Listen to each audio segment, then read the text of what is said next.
Dans ce film, il y a des voitures, il y a des routes, il y a la famille, mais ce n'est pas Fast and Furious, c'est beaucoup mieux. Salut les cinéphiles de l'extrême et bienvenue pour cette nouvelle critique à l'arrache où je vais vous parler du film Nous, les Leroy, réalisé par Florent Bernard, que vous connaissez peut-être sous le nom de Flaubert, qui a fait ses débuts dans Karate Boy. C'est très furtif mais ça vaut le coup.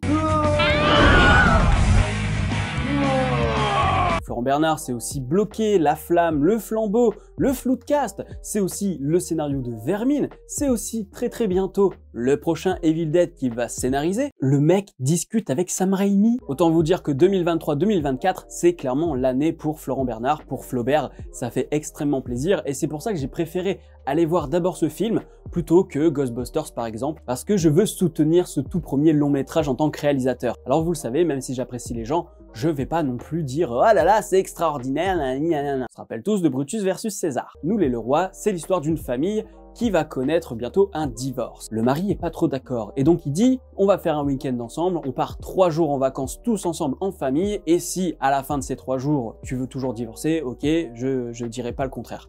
Et puis, en fait, il n'y a rien qui se passe comme il veut. L'idée du mec est très simple. Voyager à travers la France dans les endroits où il a été avec sa femme, genre le premier appartement, l'endroit où il a écrit quelque chose de bien particulier. Et en fait, il se dit, peut-être que ramener ces souvenirs-là, eh bien, ça va raviver la flamme. La flamme, Jonathan Cohen, t'as la ref, c'était pas volontaire. Sauf que rien ne se passe comme prévu. Ils vont interagir avec des gens qui vont plus foutre la merde qu'autre chose. À un moment, ils arrivent dans un parc, il y a des punk à chiens qui traînent partout dans le parc de jeux alors que c'est censé être romantique, machin. Il y a rien qui va. Tout est en décalage. C'est ça que j'aime avec Florent Bernard, c'est qu'il y a toujours un décalage. On va te présenter une scène banale, mais lui, il va te créer quelque chose derrière qui est en total décalage. Une chanson chantée dans un restaurant qui part en cacahuète, un contrôle de gendarmerie qui part vraiment en sucette et qui est juste génial. D'ailleurs, c'est le moment de rappeler que Charlotte Gainsbourg est incroyable dans la comédie. Je ne comprends pas qu'elle en fasse pas autant parce que, ok, il y a les drames, mais en comédie, elle est géniale. Si vous n'avez jamais vu le film Prête-moi ta main, regardez-le. C'est une comédie romantique avec Alain Chabat et Charlotte Gainsbourg très singulière et où on voit une Charlotte Gainsbourg qui mélange humour et sentiment. Exactement comme dans Nous les Leroy. Il faut savoir que Florent Bernard, c'est le co-auteur de Baptiste Le Caplin. Et ça se ressent dans ce film. Parce que si vous avez vu le dernier spectacle en date de Baptiste Le Caplin, il y a un sketch où il parle de la rupture avec sa meuf parce qu'il l'a trompée, etc. Et en fait, j'adore parce que dans ce sketch, il arrive à mettre de l'humour dans un truc mais totalement misérable en fait. C'est-à-dire qu'il est au fond du trou et il arrive à mettre de l'humour. Et dans Nous les Leroy, Baptiste Le... Voilà, j'ai fait le lapsus, c'était obligé. Florent Bernard arrive à nous mettre des moments mais drôles, d'humour noir, des moments de malaise qui fonctionnent hyper bien, tout en mettant des moments de tendresse. C'est-à-dire que je prends l'exemple du contrôle de gendarmerie, on a Charlotte Gainsbourg qui est au fond du trou et eh bien on a un Simon Astier en tant que gendarme qui lui fait un truc et c'est très drôle l'interaction qu'ils ont ensemble et le jeu qui s'opère.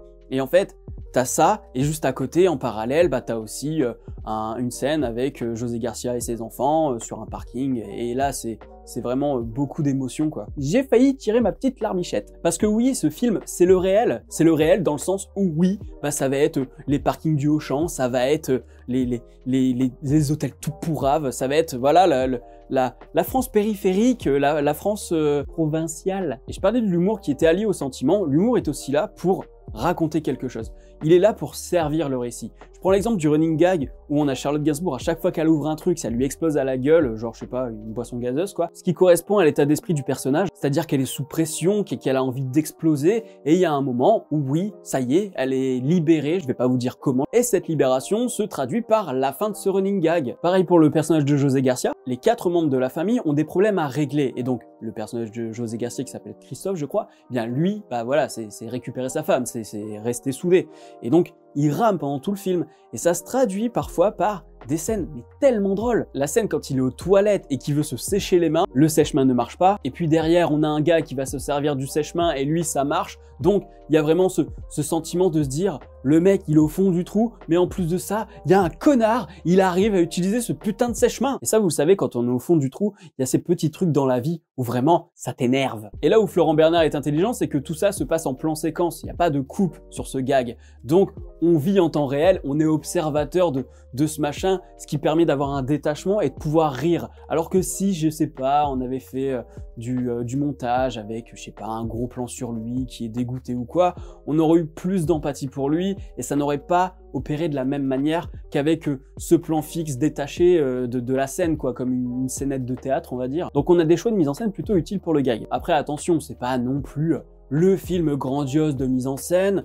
Je trouve pas que la photographie soit exceptionnelle non plus. C'est un film qui, en termes de cinéma, en termes d'image cinématographique, est assez académique, mais qui fait le taf et qui a quand même les bonnes idées pour le gag. En fait, c'est ça, c'est que Florent Bernard, je le rappelle, hein, c'est YouTube, donc YouTube, tu fais tout par toi-même. T'écris, tu réalises, tu montes, enfin voilà, t'es touche à tout dans cet univers. Et tu sens qu'il en vient de cet univers parce que, ben, ouais, il a le sens du timing, il a le sens du rythme, il a le sens du cadrage, il a le sens de l'écriture. En fait, il est multitâche. Et bien évidemment, on retrouve du coup des petits guests hein, par-ci par-là. Il y a Juliette Le Potier par exemple, ou alors Adrien Méniel qui fait avec lui le Floodcast. Et bah, tous les trois étaient par exemple sur Karate Boy. Et je parle de Karate Boy, il y a des petits easter eggs. À un moment, je me rappelle de José Garcia, enfin Christophe, qui lit ses messages vocaux. Il y a marqué plusieurs noms. Et à un moment, il me semble avoir lu Davy, en référence à Davy Mourier. On a une référence aux Simpsons parce que Florent Bernard, les Simpsons, c'est une grande histoire d'amour. Donc voilà, il y a tout ce qu'on aime du cinéma, c'est-à-dire que si on connaît pas Florent Bernard, eh ben c'est cool, on peut suivre le film sans problème. Mais il s'est quand même permis des petites refs pour ceux qui le connaissent depuis longtemps. C'est pas du fanservice de forceur, quoi. Ce que j'aime énormément dans ce film, c'est qu'il arrive à nous faire de l'humour avec du réel. Vraiment, typiquement, c'est le genre de choses qui pourrait arriver. C'est le genre d'anecdote que tu peux avoir d'un pote ou toi-même, en fait. C'est la vie. C'est con hein, de le dire comme ça, mais c'est la vie. C'est pas genre une comédie exagérée à fond de cale ou quoi. Non, c'est la vraie vie. Et bah la vraie vie, elle est faite de gags, souvent à tes dépens. L'histoire de l'ancien propriétaire du restaurant, mais... Et en plus, la fin est vraiment inattendue, c'est-à-dire que dans ce film, qui peut être un peu mielleux, on va dire parfois, plein de bons sentiments, même si la vie est dure et drôle, eh bien, il y a quand même des bons sentiments, c'est-à-dire que oui, c'est mignon, même si c'est galère. Et tu te dis, ouais, la fin, ça va finir comme ça, nanani, nanana. J'en dis pas plus. Mais en fait, non. Et je pense que ce film, c'est une belle leçon pour les gens qui ne comprennent pas comment fonctionne un couple, ou en tout cas, comment devrait fonctionner un couple.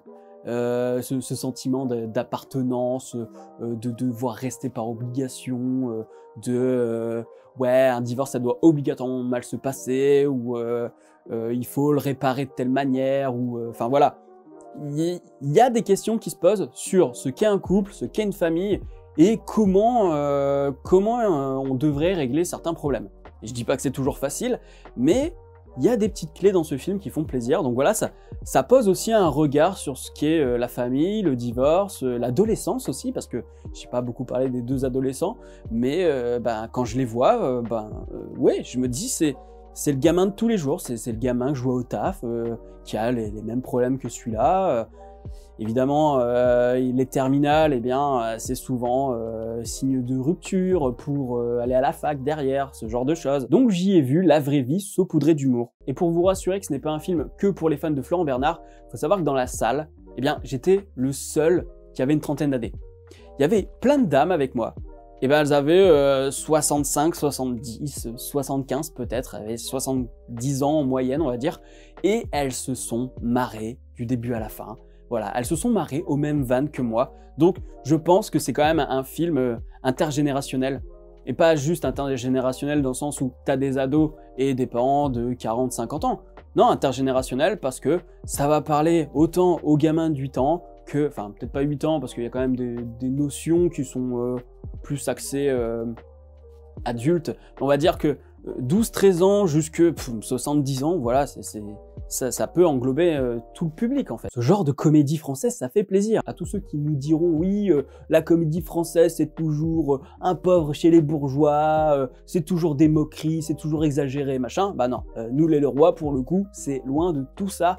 et j'espère énormément que la carrière de Florent Bernard va continuer comme ça et j'espère vraiment que le film va cartonner, donc je peux vraiment que vous inviter à le voir. Si j'ai une note à lui donner sur Captain Watch, ce sera j'aime beaucoup parce que il y a du rire, il y a de l'émotion, il y a du réel, il y a des comiques de situation que je trouve hilarants, il y a de l'humour noir, il y a des trucs tellement osés, tu te dis ok c'est drôle et ils en rajoutent une couche qui est encore plus trash et il y a Charlotte Gainsbourg, voilà, je l'adore dans ce film, moi je l'adore dans la comédie, enfin pas que dans la comédie mais elle montre encore une fois qu'elle peut faire rire avec un jeu plutôt simple, enfin pas simple, ce que je veux dire c'est que c'est pas dans la surenchère, c'est pas Danny Boone qui court dans tous les sens, tu vois ce que je veux dire quoi, c'est juste humain, c'est soft, c'est voilà, tout en retenue parce que Charlotte Gainsbourg elle est aussi comme ça et les moments où elle sort de ses gonds, bah c'est là où c'est encore plus drôle parce que elle joue souvent des personnages réservés, timides,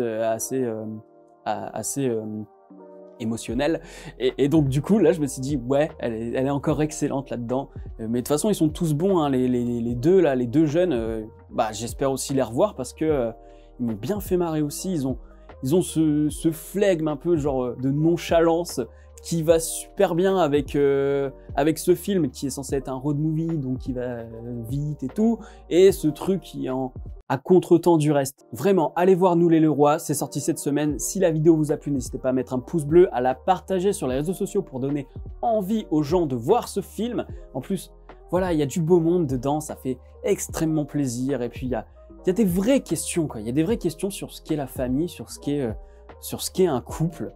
Ça, oui.